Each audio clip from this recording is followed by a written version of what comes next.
Hello friends, welcome to my YouTube channel. आप सब लोगों का स्वागत है। We are discussing about the chapter number 2 electric potential and capacitors. हम लोगों ने कुछ टॉपिक्स को डिस्कस किया है। अब हम चलते हैं नेक्स्ट टॉपिक पर। नेक्स्ट टॉपिक का नाम है work done on a dipole in moving और in turning and external electric field, और साथ में इससे हम potential energy of electric dipole की भी कैलकुलेट करेंगे। जो टॉपिक्स मैंने आपको कराए हैं, जो टॉपिक्स आपने किए हैं, रिवाइज हो चुके होंगे, क्योंकि ये टॉपिक्स न्यूमेरिकल में आपको हेल्प करेंगे। चलिए चलते हैं नेक्स्ट टॉपिक पर। But before going to the next topic, subscribe my YouTube channel, like and share the video and also press the bell icon to get the notification. चलिए चलते हैं, बहुत देर न करते हुए। हमने क्या किया है, we have taken a uniform electric field. Electric field को हमने स्ट्रेट लाइन से डिनोट कराया है। बेसिकली हमने क्या किया कि इनिशियली हमने एक इलेक्ट्रिक डाइपोल का मतलब होता है containing the equal amount of charge but opposite in nature and separated by A small distance. तो हमने उसको किसी भी इलेक्ट्रिक फील्ड के अंदर प्लेस किया। प्लेस करने से पहले जब हम किसी भी इलेक्ट्रिक फील्ड के अंदर रखते हैं तो वो स्टेबल इक्विलिब्रियम की पोजीशन में होता है। स्टेबल इक्विलिब्रियम का मतलब होता है कि हमने इलेक्ट्रिक फील्ड ये लिया और ये स्टार्ट होता है पॉजिटिव से लेकर के नेगेटिव की तरफ। और स्टेबल इक्विलिब्रियम कब होगा, जब नेगेटिव चार्ज यहां होगा, पॉजिटिव होगा, and the force acting on the both of the charges are equal in magnitude, opposite in nature, और साथ में उसकी जो लाइन ऑफ एक्शन है, this is the line of action, वो सेम रहेगी। रिजल्टेंट फोर्स जो डाइपोल पर है वो 0 होगा। Then the equilibrium is said to be stable equilibrium. क्योंकि दो तरह के इक्विलिब्रियम होते हैं, stable equilibrium, unstable equilibrium. Stable equilibrium के लिए हमें फोर्स रिक्वायर नहीं होती तो उसको स्टेबिलिटी बनाने के लिए, जबकि अनस्टेबल के अंदर हमको फोर्स की जरूरत पड़ती है। अब हम ये मान के चलते हैं, let a dipole be placed at an angle theta in a uniform electric field with the direction of electric field, then torque acting on it, tau is equal to EP sin theta. This is the first equation. तो हमने क्या consider किया कि सबसे पहले हमने इसको अपनी पोजीशन से थीटा एंगल पर रखा। जब हम इसको रखेंगे, it tries to come back in its original position, तो उसमें क्या लगेगा, रीस्टोरिंग फोर्स लगेगा, टॉर्क लगेगा, वापस आने वाला टॉर्क लगेगा, तो टॉर्क होगा EP sin थीटा। पहली पोजीशन को हमने मेंशन किया EP sin थीटा से, दिस इज द टॉर्क। अब क्या करते हैं, सपोज करो कि डाइपोल को इलेक्ट्रिक फील्ड में किन्हीं दो पोजीशन के बीच में, जैसे एक पोजीशन ये दिखाई है, एक पोजीशन ये दिखाई है, this is the first position, lower position, upper position, एक पोजीशन से दूसरी पोजीशन में, या इस तरीके से हमने इसको डी थीटा एंगल रोटेट कराया। Let a dipole be rotated through an angle d theta in a uniform electric field, then work done कितना होगा? वर्क डन बेसिकली होता है force into displacement, but in case of rotation force is replaced by torque and straight displacement is replaced by angular displacement. The क्या कहेंगे, dw is equal to d theta. This is second equation. Place the value of, इसके tau की value रखिए from first and second क्या आएगा, dw is equal to EP sine theta d theta. अब क्या करते हैं, टोटल वर्क निकालते हैं। Total work in rotating dipole from θ1 to θ2।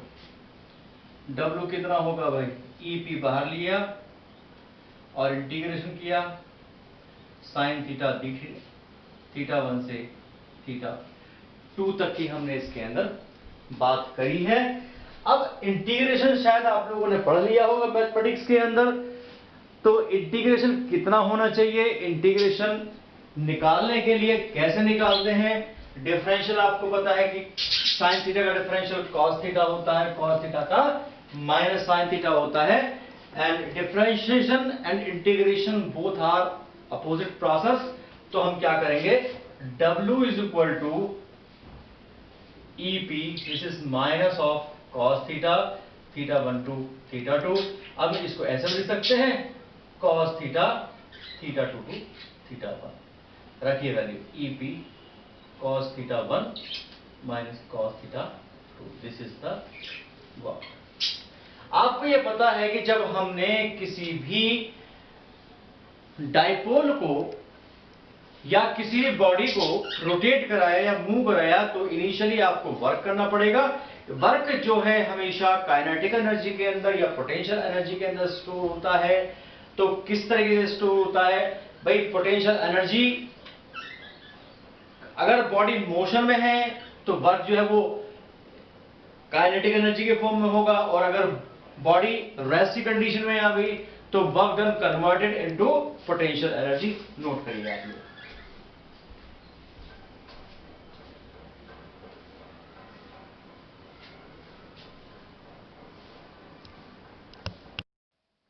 चलिए आगे देखते हैं, आगे लिखिए, this is the work required to rotate the electric dipole through an angle θ1 to θ2 in a uniform electric field. Now let us take the special conditions.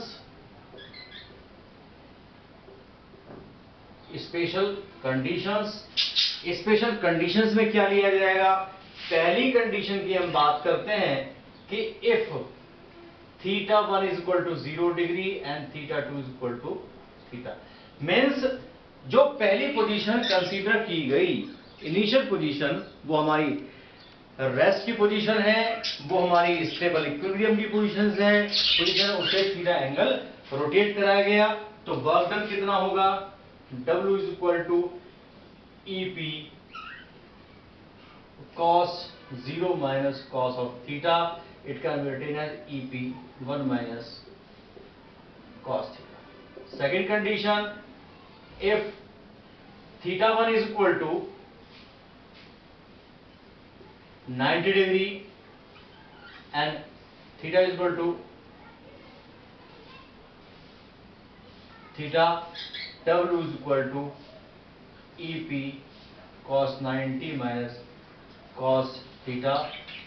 Cos theta is 0 minus EP cos theta.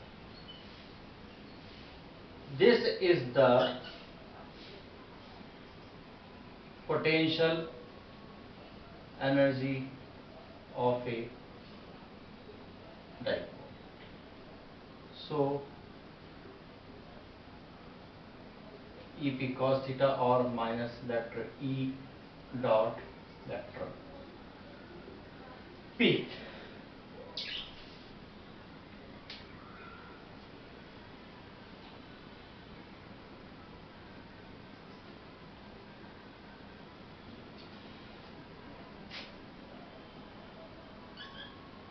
Right here.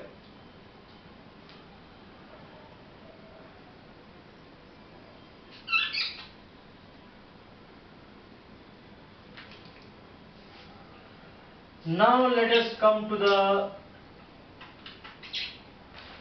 next topic. Next topic is what? Next topic is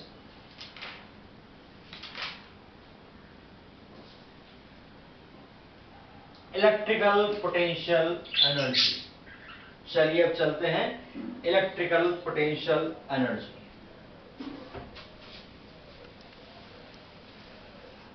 The chapter or the topic of potential is about going to end. इसके बाद हमारा जो topic start होगा वो होगा capacitor. बहुत अच्छा है कैपेसिटर। देखिए कहने को बोर्ड ने निकाल दिया है series and parallel, but without knowing the combination of capacitors in series and the parallel, example of the questions are not possible to solve.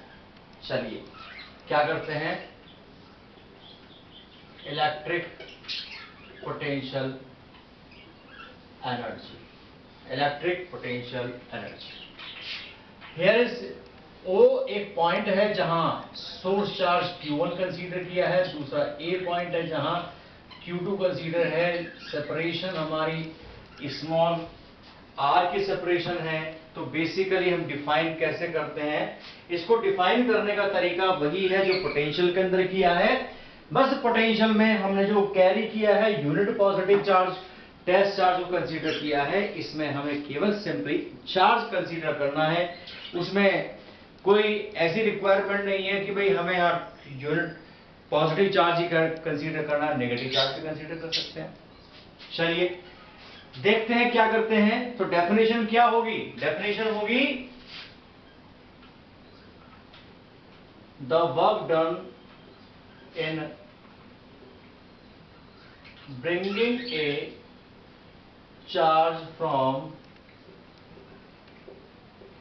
infinity to a point in an electric field is called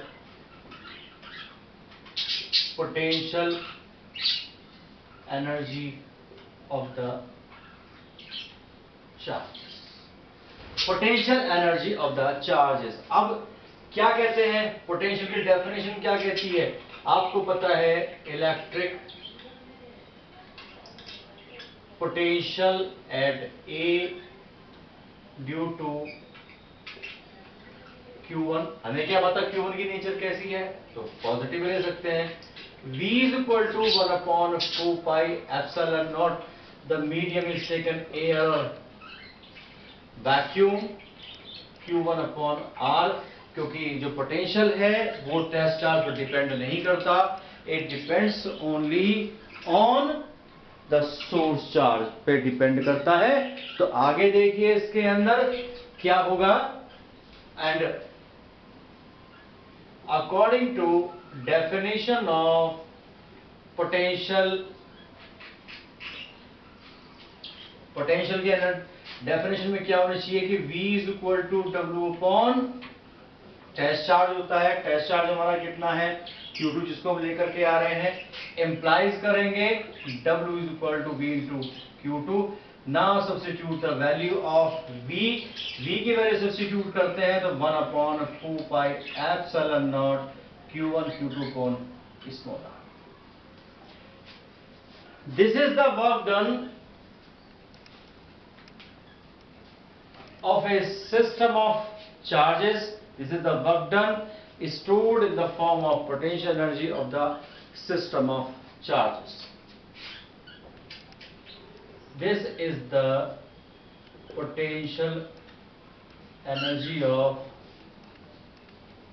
system of two charges, that is capital U is equal to 1 upon 4 pi epsilon naught Q1 Q2 upon small r.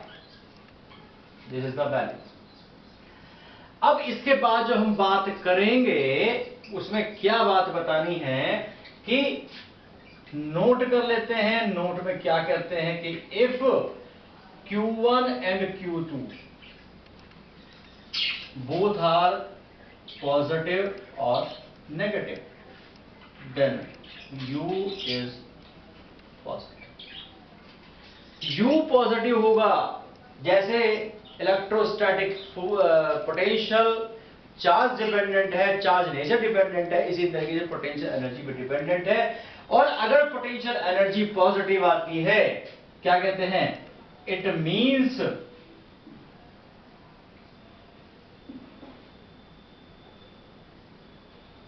Force of repulsion between Q1 and Q2। ये बात हमको ध्यान रखनी है। अगर potential energy positive आती है तो उन दोनों के बीच में जो हमारा फोर्स लगेगी वो हमारी कैसी होगी, रिपल्सिव फोर्स होगी। और अगर दूसरी कंडीशन हमारी आती है कि if Q1 and Q2 are opposite in nature, potential energy is negative, that is force of attraction between Q1 and Q2। तो दोनों के बीच में फोर्सेस कैसे होंगी, अट्रैक्शन की फोर्सेस होंगी। ये हमें बात ध्यान रखनी है, बहुत कॉमन सी बात है, इसको याद रखेंगे जिससे कि हमें आगे जाकर के प्रॉब्लम ना हो। तो आज हमने जो डिस्कस की है, बस अब हमारा इसके अंदर रह गया सिस्टम ऑफ चार्जेस। जब नंबर ऑफ 2 से ज्यादा चार्जेस अगर हम लेके चले और साथ में इक्विपोटेंशियल सरफेस क्या है, एक वीडियो का मैटर है, उसके बाद कैपेसिटर स्टार्ट करेंगे।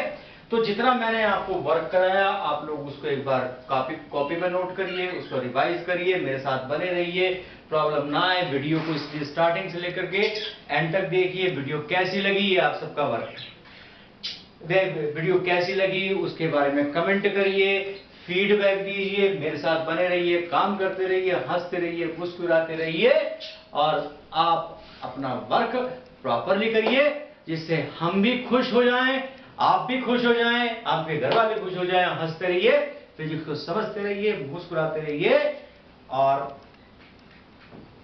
बस बाकी थैंक यू।